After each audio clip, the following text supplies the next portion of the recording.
Recém-chegada a Portugal, uma amiga em um convívio vira para mim e diz. Denise, vem jantar connosco sexta?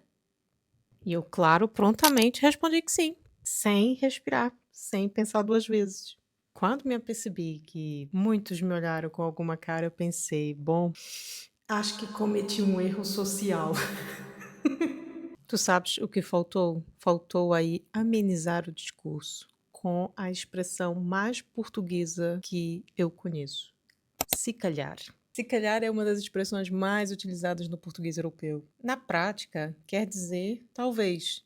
Mas deixa eu contar para vocês o que faz dessa expressão algo tão especial com aquele cheirinho de português. Calhar vem da palavra calha, que do latim canales significa cano de água, canal. Sabe aquele canal por onde escorre a água no telhado? Agora imagina o seguinte: a água cai, entra na calha e segue o caminho natural. Quando algo calha, é porque aconteceu naturalmente. Caiu no sítio certo, no momento certo. E se calhar? É literalmente, e se acontecer de cair no sítio certo? Ou seja, e se as coisas se alinharem? Talvez.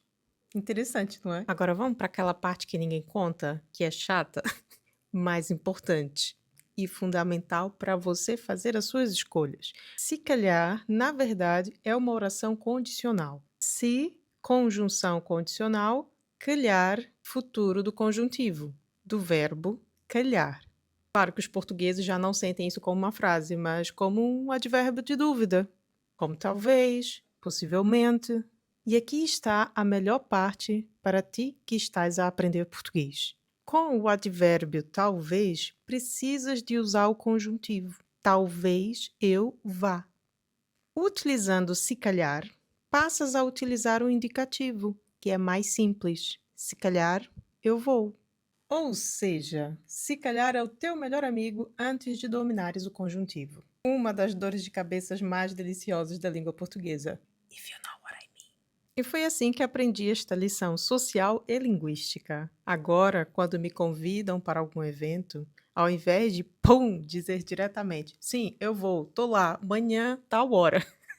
Respondo educadamente, se calhar eu passo por lá, obrigada. E para não perder as atualizações sobre a nossa língua portuguesa, se calhar é melhor subscrever aqui no Instagram, no YouTube, ativar o sininho, dar o seu gosto para deixar esse conteúdo chegar a mais pessoas, contribuir com esta vossa professora luso-brasileira. Até a próxima. Beijinhos!